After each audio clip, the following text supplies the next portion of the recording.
September 11 വിശുദ്ധ സ്പെരാൻഡിയ. പാപികളുടെ മാനസാന്തരത്തിനു വേണ്ടി കഠിന തപസ്സിന് സന്നദ്ധയായ വിശുദ്ധയാണ് വിശുദ്ധ സ്പെരാൻഡിയ. 1216 ഇറ്റലിയിലാണ് വിശുദ്ധ ജനിച്ചത്. കുട്ടിക്കാലത്ത് തന്നെ വിശുദ്ധയിൽ തീക്ഷ്ണമായ ദൈവസ്നേഹം ജ്വലിപ്പിക്കാൻ മാതാപിതാക്കൾക്ക് സാധിച്ചു. സാവകാശം വിശുദ്ധ പ്രാശ്ചിത്ത പ്രവൃത്തികളുടെ ജീവിതം തെരഞ്ഞെടുത്ത് വീട്ടിലെ ആഡംബരങ്ങൾ ഉപേക്ഷിച്ച് കുന്നിൻ ചെരുവിലെ ഒരു ഗുഹയിൽ ഏകാന്തവാസമനുഷ്ഠിച്ചു. അങ്ങനെയിരിക്കെ വിശുദ്ധ നാടുകൾ സന്ദർശിക്കണമെന്ന് വിശുദ്ധയ്ക്ക് മോഹമുണ്ടായി. 10 വർഷം ദീർഘിച്ച തീർത്ഥാടനമായിരുന്നു അത്. വിശുദ്ധ നാടുകളും റോമിലെ തീർത്ഥാടന കേന്ദ്രങ്ങളുമെല്ലാം സന്ദർശിച്ചു. യാത്രക്കിടയിൽ കടന്നു ചെന്ന ഗ്രാമങ്ങളിലെല്ലാം പഠിപ്പിച്ചു. വലിയ കൂട്ടങ്ങളോട് പ്രസംഗിച്ചു. യാത്ര പൂർത്തിയായപ്പോൾ സിങ്കോളിയിലെ ബെനഡിക്റ്റിൻ ആശ്രമത്തിൽ അംഗമാകാൻ അപേക്ഷ സമർപ്പിച്ചു.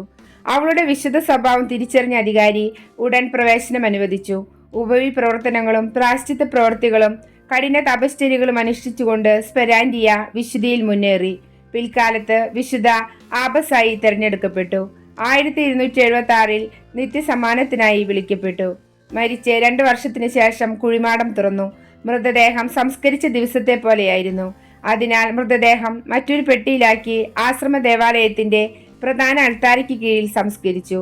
1482 ശരീരം വീണ്ടും പരിശോധിച്ചു. അപ്പോഴും ശരീരം അഴുകിയിരുന്നില്ല. 1525 പേടകം തുറന്നു കണ്ട ശേഷം അതിനായി നിർമ്മിച്ച ചാപ്പലിലേക്ക് മാറ്റി.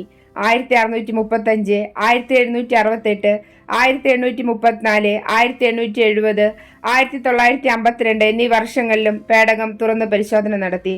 1952 തുറക്കുമ്പോൾ ശരീരത്തിൽ നിന്നും സുഗന്ധം പ്രവഹിച്ചിരുന്നു. കർത്താവിനെ കാത്തിരിക്കുക, ധീരതയോടെ പ്രവർത്തിക്കുക, നിരാശപ്പെട്ട് ഒരിക്കലും പിന്മാറരുത്. നമ്മുടെ ശരീരത്തെയും ആത്മാവിനെയും ദൈവമഹത്വത്തിനായി സ്ഥിരതയോടെ പ്രതിഷ്ഠിക്കുക. സിങ്കോളി നഗരത്തിന്റെ രക്ഷാധികാരിയായാണ് വിശുദ്ധ സ്പെരാൻഡിയ അറിയപ്പെടുന്നത്.